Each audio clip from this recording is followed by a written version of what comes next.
you say I'm never going to lose sleep over it, and then you lose sleep over it. Sure. You don't know what tomorrow brings, and every day I feel like when we have a slow day, we get one or two orders, and I say, is that it? It's the beginning of the end, and then the next day we'll get 15 orders.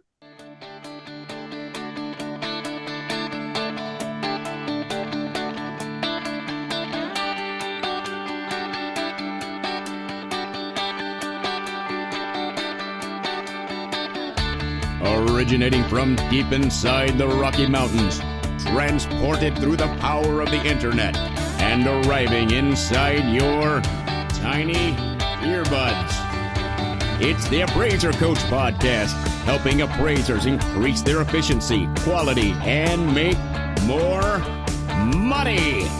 Here's the guy who makes it his life's mission to create value for real estate appraisers nationwide. Your host and the Appraiser Coach, Dustin Harris. Welcome to the Appraiser Coach Podcast. My name is Dustin Harris. We're sponsored today by Alamode. Alamode, of course, is the software that I've been using for almost 30 years. You should be as well. Check them out, alamode.com. And OREP Insurance. OREP, of course, is my E&O of choice. That's right. I actually make a choice on my E&O, folks. It's not just something I renew every single year. You should also think about your E&O. Go to orep.org to consider the benefits, OREP.org. I want to welcome to the program a good friend of mine, Mr. Ethan Brooks out of Wilmington, North Carolina. Ethan, welcome. Hey, Dustin, it's great to be here, man. Excited for this. Very cool. I'm excited as well. Ethan is a member of my all-star team. He's also a member of the Nashville Dream Team Mastermind Group. So I've got to know him over the last little bit, and I appreciate you volunteering to be on and kind of tell your story. Let's start a little bit about your background. You haven't always been an appraiser. I haven't. Graduated from NC State in 2013 with a degree in sport management. Really wanted to get into college football, and that was always the goal. Took a job as a HR manager at Lowe's Hardware to start out with, and then that leads to football, right? I mean, that's yeah. All paths lead back to college football. But I quickly learned that college football was not all of what I thought it would be. And if I wanted to have a family one day and be settled down, that college football is not the way to go. And so, got approached by my parents, who at the time had owned Brooks 2 Appraisers. And they had many times my dad said, "What do you think about being an appraiser?" And I'd say, "I don't want to be an appraiser." And I'd come home from Raleigh and eat dinner, and he'd say, "Well, what do you think about being an appraiser?" And I'd say, "I don't want to be an appraiser." Okay, hold on. I got to interrupt you because I had the same story growing up. I said, I will never be in real estate. I will never be an appraiser. And here I am in both. What was your reasoning for saying no? So I just really had never entertained it. I think that was the biggest piece of it, is I'd never really given it the time of day to say, like, what does this really entail? I just seen both of my parents at the time were doing it, and I was just like, I just got other things that I think I'm interested in, and so I just never paid it any mind. Never paid it any mind. Okay. It wasn't that you were against it; you just hadn't really considered it. Yeah, certainly so. It wasn't that it was a negative. It was just something that had never really been on my radar, and so for that reason, I said, well, I'm not interested in it, so we're not going to go that route. Okay, fair enough. Okay, so you're born and raised in kind of an appraisal type family. Your dad, though, wasn't a full-time appraiser, right? He also did something on the side.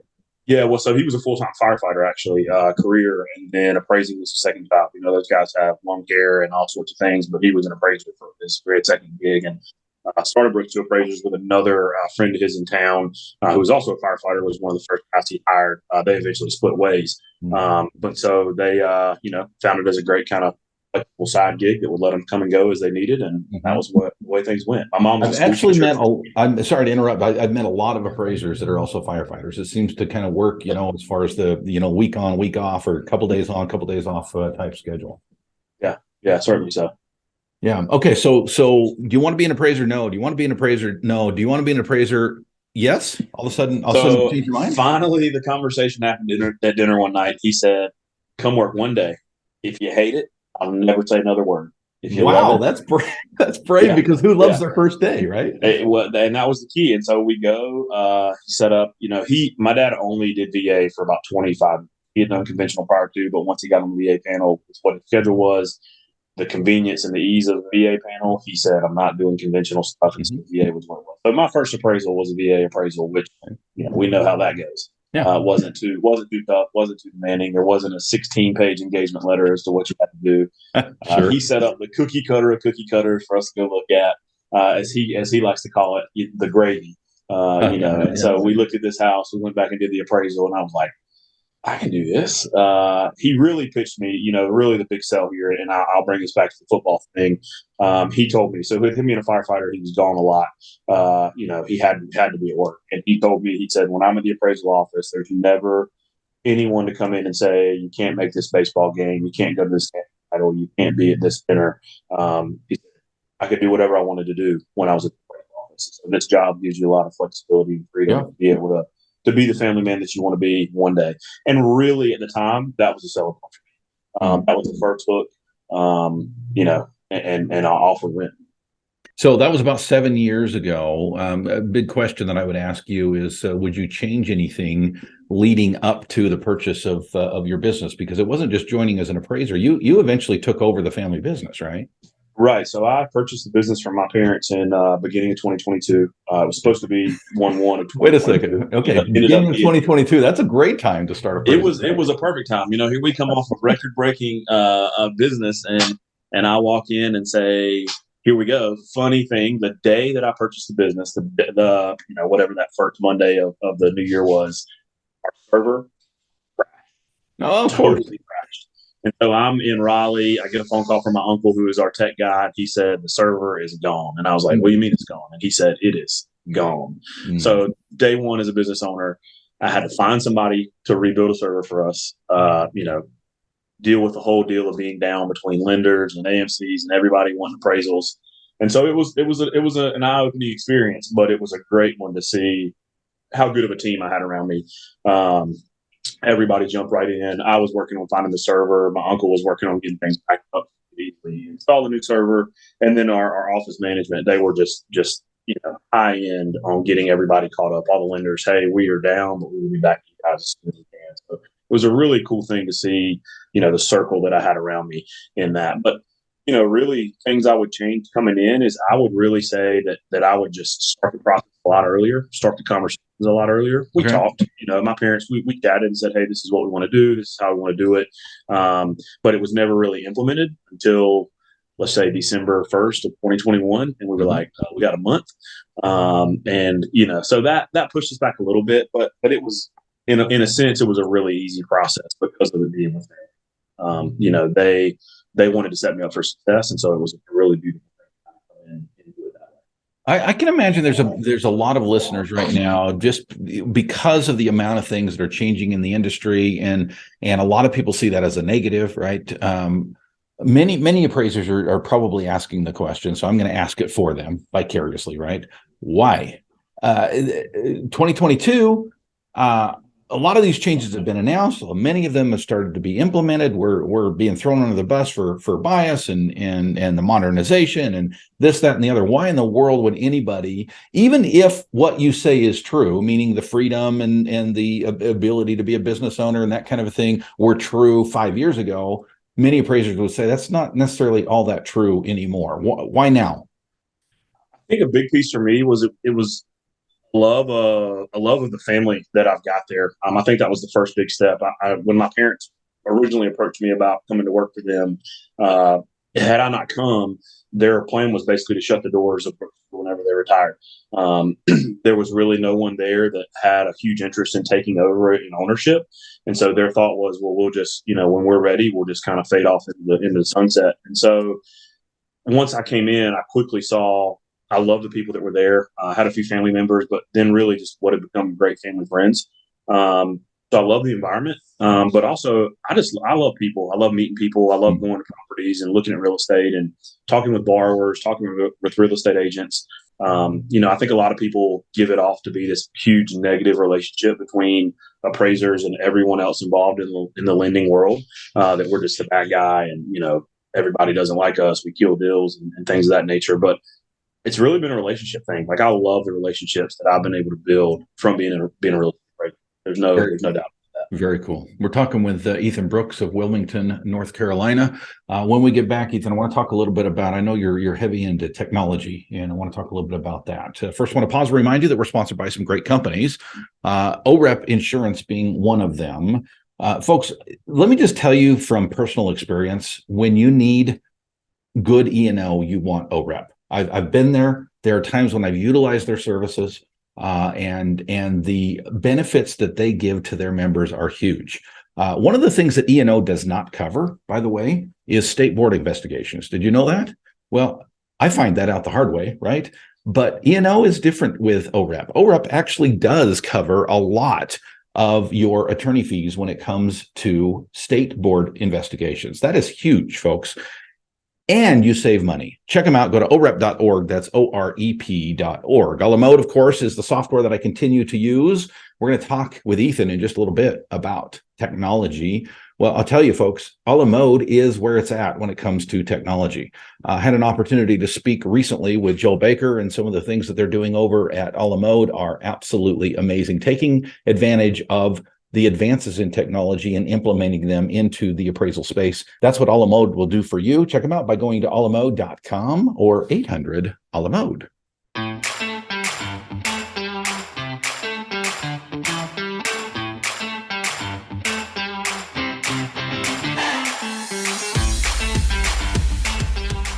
And welcome back to the program, everybody. Dustin Harris hanging out once again in the podcast chair. Invite you all, of course, to YouTube, our YouTube channel. If you go there, you will see the Kobe Bryant jersey behind Mr. Ethan Brooks. Tell us about that. You're a Lakers fan, but you're on the East Coast. Lakers fan, but I think Kobe was the Michael Jordan of my age. I can remember being a little kid, and that was, you could see the Lakers on TV. You didn't see a lot of NBA on TV when I was younger, but you could see the Lakers. They were always on. And I think, so it's funny, I actually ordered that jersey about 2 weeks before Kobe was killed in a helicopter crash. Oh, wow. Yeah. And so it was a really, just a timing thing. It was crazy. Yeah. When I purchased it 2 weeks after he passed away, it would have been 10 times more than what I paid for it. Yeah. I can imagine. But signed Kobe jersey, just an awesome piece to have there. And it's always just been, I've always loved sports memorabilia. And I said, what better piece to hang in your office than that right there. Finagling with the fiance, I will say that she was not overly excited about me hanging that in here because the kitchen is actually right there. And she's like, I don't want to see that. And I said, baby, you can have every other room in the house. Yeah, I get one jersey on the wall. Very good. Very good. Okay, yeah. My friend. Well, we're talking about the appraisal industry. We're talking about getting into the appraisal industry because you are a member of the Dream Team, and you and I talk quite often about what you're doing specifically in your office. I know you're heavy into tech. You're a big believer in tech. Talk to us about that. Yeah, so when I became an appraiser, we were as Stone Age can be. Aside from riding with Fred Flintstone to go look at houses, we were doing everything the whole Bedrock way. Wait a second, is Dad listening to this? He may, and if he does, he will agree that he might have rode with Fred to a few inspections, but we were pen and paper, 100-foot tape, hard tape, 25-foot hard tape on the belt, and some of that is still true, but in the means of that, the office, also was run in a very similar way. My mom was the office manager, so she just had a very good system. She never really needed to update and change. But in the last year and a half since I've been the owner, we have implemented ANOW. We use an ANOW to track everything, which has been great because I'm remote from Wilmington to Sanford, about 2 hours. So I'm 2 hours from the office. Okay. So it gives me a great connection to the girls there. Actually, 2 or 3 days ago, we actually implemented ADP for payroll and have gotten that rolling. So we're slowly but surely pulling in changes. Got a few appraisers that are using iPads now that were not using iPads before. And so we're coming into the new age here at Brooks too. It's interesting, Ethan, to watch what you've done with the business and to watch the growth that you've experienced coming in. It really, let's just face it. I mean, we were leading into the slowest time that appraisers had seen in a long time. I don't know how much detail you want to go into here on the podcast, but it's pretty inspiring to watch what you have done. Yeah, it's been interesting. It's always, and I'm sure, you and everybody out there listening can share the same experience. It's a deal where you say, I'm never going to lose sleep over it, and then you lose sleep over it. Sure. You don't know what tomorrow brings. And every day I feel like when we have a slow day, we get 1 or 2 orders and I say, is that it? It's the beginning of the end. And then the next day we'll get 15 orders. Okay, nope, that wasn't it. That was just, everybody was taking a break yesterday. Just enough to get your heart stopped for a bit, right? Yeah. And coming into 22, like you were saying, it's kind of that beginning of the crazy time. Everybody's slowing down, and we set a record year in 2022. Wait a second. You set a record year in 2022. The obvious question that everybody is asking right now is how, why? Yeah, so I think a couple things that really played into our favor. Number one was the VA's fee increase. We were very lucky in the area that I worked in VA, and another appraiser in this office was VA. Also, we got the $800 typical fee for VA, so that was a big key there. But we just really have great relationships. I think the biggest thing for us is that we had built some really strong relationships with, with a lot of the lenders that we work with. AMC's AMC lender work is probably 95% what we do. And we have just really flexed and stayed strong on the people that we work with. We care about them. If they call and say, hey, we need this, can you do this? As long as it's not asking us to jump over the moon, we're going to do everything we can to make it happen. I think that's another positive of us having a big team, is that if one person can't, there's likely someone else who can. I try to stay away from as much traditional stuff as I can, just because I want the other appraisers in my office to have it. But my office manager knows, hey, if this order comes over, nobody else can do it. Right. I'll make it happen. I'll make it happen, just so we keep that relationship with the lender to say, if we need something, we know we can call the guys over and they're going to get it done. I think that's been huge. Go ahead. Finish, and then I'm going to follow. That's all I was going to say. Was I think that's been huge. I think that's been the biggest piece of it, is just the relationship factor. Yeah.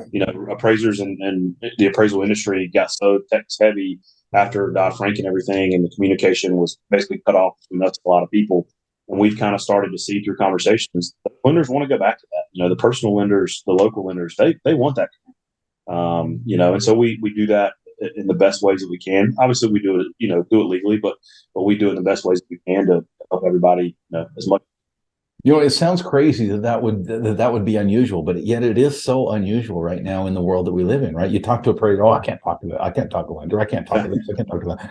And we can. You told a story, and I promise I'll edit this out if you don't want me to share this, but you told a story, and I'm not going to go into detail, but I think it was the last mastermind in Nashville. You told a story about a connection and a communication that you had with a very major AMC. That everybody would recognize the name of, where you pick up the phone and you talk to the right person, and some appraiser would be like, wait, you can talk to a person at AMC and actually see some movement?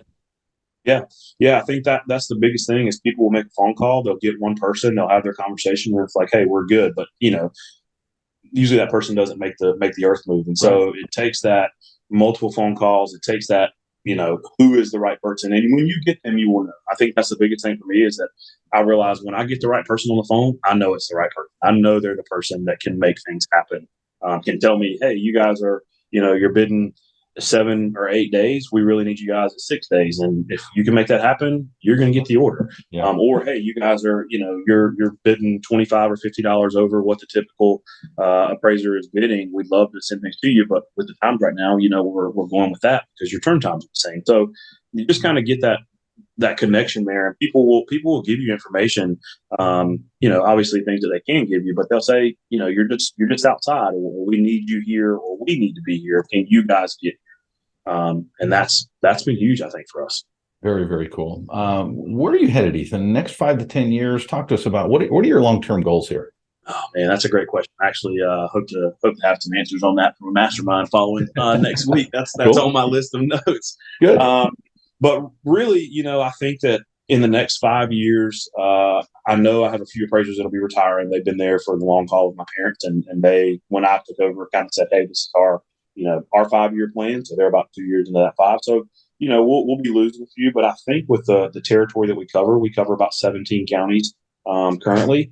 It may be some restructuring where we really work on the administrative side of our office, and the data entry and support folks, more so than bringing in more appraisers. Before I came in, we were really appraiser heavy, that we didn't utilize data entry. We didn't have, a system of kind of how a report was turned out. It was an appraiser went and looked at the property, an appraiser did the entire appraisal, entered in all the data. And we're kind of shifting a little bit away from that now, and it's definitely showing results. So I think that we'll in the next 5 years, continue to build on that system, continue to utilize the people that are in our office currently, bring in a few outside sources, but I think really utilizing and, giving as much as I can to all the appraisers that work with us, help them be as successful as they can. I think that's the biggest goal for me, is that I just want whoever works with us to be as happy as they can. In this crazy world that we work in right now, if you can provide an environment to somebody where they can flourish and be happy, I think, for me at the end of the day is what matters. Good old-fashioned values, good old-fashioned ideals. I love it, Mr. Ethan Brooks. You are an inspiration to us all, especially an inspiration in the Dream Team. We'll see you in a couple of days out in Nashville. We've got 2-day mastermind out there, and then you're coming to the big mastermind in Paradise in Hawaii. Yeah, we are excited to make that happen. I'll tell you, it's been a crazy thing. For a long time, I sat on the fence and looked back and said, should I join this mastermind? Should I join this all-star group? Got ready to pull the trigger about a year prior to doing it. Didn't do it for, I don't even know, for whatever reason I didn't, but it just didn't happen. I was, it needs to buy this business, and I think that was a big piece of it. And once I dove in, I will tell you, and David Herring made a post the other day in the All-Star Group Facebook page, and I resonated strongly with that. It is the best money that I've spent in my business. To go sit in a room of people, be able to talk about appraisals, be able to talk about life. And I think that's a big thing, is that I've walked away from there with life lessons from you, but also from the other members of the team. And it has truly, truly been, one of the best investments I think I would highly recommend. Don't wait the year like I did, jump in. But we're excited. We're excited to be in Nashville in a few days, and we're really, really excited to get out in Paradise and beautiful scenery, but also make some memories with some great friends. Very, very cool, my friend. Tell me where to send the check. I appreciate the kind words. That's very kind of you, and very kind of you to be on. Really appreciate you being here, Mr. Ethan Brooks, and we'll see you in a few days, friend. Yes, sir. Sounds great. Thank you. You've been listening to the Appraiser Coach podcast with Dustin Harris. If you like what you hear, please give us a 5-star rating and post a short review on iTunes. For more in-depth insider information on how you can make more money as a real estate appraiser, visit theappraisercoach.com and sign up for the All-Star team today. Thanks for joining us. And now, get out there and create some value.